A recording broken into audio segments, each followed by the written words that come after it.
Hello, everyone. I'm the Scarred Storyteller. Now, get cozy, relax, and let's begin. The town of Black Hollow was the kind of place people passed through without a second glance. Surrounded by dense forests and shrouded in near-perpetual mist, it was a town with a history best left forgotten.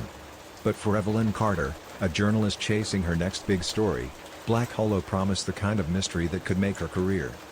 A week before her arrival, the town's only hotel, the Ashwood Inn, had reported a chilling phone call to the sheriff's office. The voice, trembling and breathless, whispered about shadows moving beneath the floors, scratching at their walls. The caller never identified themselves, and when authorities arrived, the room was empty, save for the smell of rotting wood and a single note etched into the wall: "Don't listen to them." Evelyn checked into the Ashwood Inn late that evening, welcomed only by the flickering of the lobby chandelier and the cold stare of an elderly receptionist.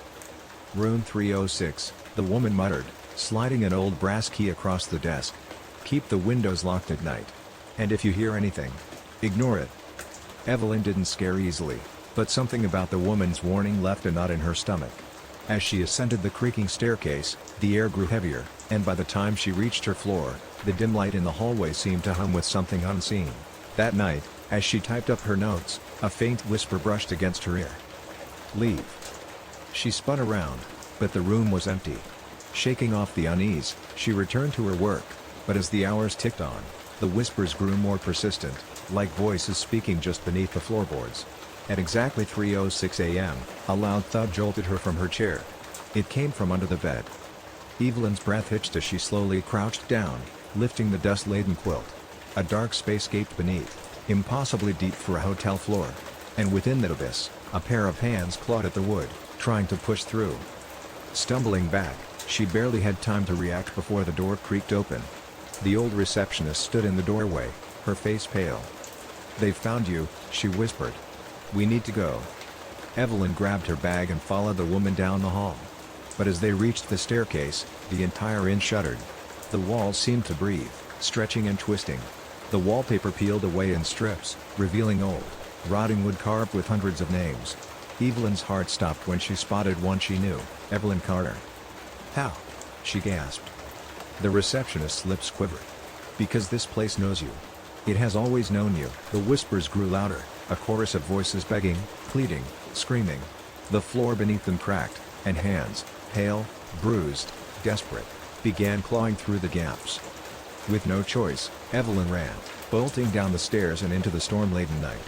She didn't stop until she reached her car, gasping for air. The old woman hadn't followed. As she turned back, the inn loomed in the fog, dark and silent. It looked abandoned. Days later, when Evelyn searched the town's archives, she discovered that the Ashwood Inn had burned down over 50 years ago, claiming the lives of all its guests, including one journalist, a woman named Evelyn Carter. And beneath the last archived photo, a note was scrawled in the margins: "Don't listen to them." The whispers grew louder, a chorus of voices begging, pleading, screaming. The floor beneath them cracked, and hands, pale, bruised, desperate, began clawing through the gaps. With no choice, Evelyn ran, bolting down the stairs and into the storm-laden night. She didn't stop until she reached her car, gasping for air. The old woman hadn't followed. As she turned back, the inn loomed in the fog, dark and silent. It looked abandoned. Days later, when Evelyn searched the town's archives, she discovered that the Ashwood Inn had burned down over 50 years ago, claiming the lives of all its guests, including one journalist, a woman named Evelyn Carter. And beneath the last archived photo, a note was scrawled in the margins: "Don't listen to them." Derek, ever the prankster, smirked. "Ooh, maybe it's a ghost welcoming us." But when Lisa grabbed his arm, her nails digging in, his smirk faded. "No, I heard it too," she whispered. It said, "Leave while you can." A chill crept up their spines. Nathan rolled his eyes and pressed forward. "It's just our minds playing tricks on us. Let's split up and explore." A collective groan followed his suggestion, but soon they found themselves taking separate corridors, their flashlights slicing through the suffocating darkness. In one of the upstairs bedrooms, Emma found an old, tattered journal on a dust-covered desk. As she flipped through the brittle pages, her breath hitched. The entries spoke of a family who had lived here: a mother, a father, and their young daughter, Abigail. But the last entry chilled her to the bone. "She won't let us leave. We tried." She whispers in the dark, and she is always watching. She is waiting. Just then, the bedroom door slammed shut. Emma screamed. Footsteps, heavy, deliberate, echoed just outside. When she yanked the door open, the hallway was empty, except for a trail of wet footprints leading toward the attic stairs. Meanwhile, Derek and Lisa stumbled upon a hidden passage behind a crumbling bookshelf. They stepped inside, the air turning ice cold as they descended a narrow staircase into the basement. Candles, long melted into grotesque shapes, lined the stone walls. At the room's center stood an old, rusted crib. Inside it, a child's doll, its eyes gouged out, lay with its tiny arms outstretched. Then the whispers began, low, sinister, growing louder with each second. Upstairs, Nathan entered the library and was drawn to a tall, ornate mirror covered with a sheet. Against his better judgment, he pulled it down. His reflection stared back, except it wasn't quite him. The Nathan in the glass had blackened eyes, a grin that stretched too wide. The reflection raised a hand, and Nathan's body moved against his will. He couldn't breathe. Couldn't scream. The last thing he saw before darkness took him was his own hands reaching for his throat. Emma, Lisa, and Derek reconvened in the foyer, their terror evident. "Nathan?" Lisa called out.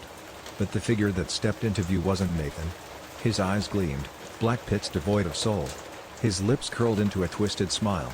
"She let me go," he whispered. "But she wants one of you now." The chandelier above them rattled violently. The walls groaned.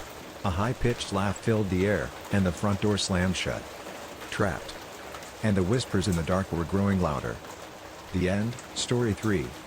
The road to Ravenwood Manor twisted through dense, ancient trees, their skeletal branches clawing at the sky. The autumn wind howled through the hollow forest, carrying whispers of old legends that had long been forgotten by the living. As the battered car approached the sprawling estate, its headlights flickered, briefly illuminating the darkened windows of the house that had stood for over a century, waiting. James Caldwell and his younger sister, Lily, had inherited the manor after the sudden passing of their estranged uncle, Victor. They had never met the man, but his will left them with a decaying estate, and a mystery that neither of them wanted to unravel.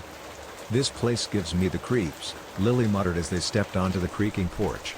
The air smelled of damp wood and decay. James jiggled the rusted key into the lock, forcing the door open with a groan that echoed through the vast foyer. A chandelier, long unlit, hung ominously above them. The floor was coated in dust, but disturbingly, faint footprints trailed toward the grand staircase. "Someone's been here," James said under his breath. They followed the prints deeper into the house, finding rooms frozen in time, antique furniture draped in white sheets, mirrors covered as if to keep something from looking out. In the study, a massive fireplace loomed, its charred bricks blackened with soot. Above it, an ornate portrait of Uncle Victor stared down at them, his expression eerily lifeless. As they explored, Lily discovered a leather-bound journal on a desk, its pages brittle with age. The last entry was scrawled in frantic, uneven script. "She watches from the walls. Do not listen to her whispers. Do not look into the mirror after dark. If you do, she will take your name. And your soul." Lily shuddered. "What the hell does that mean?"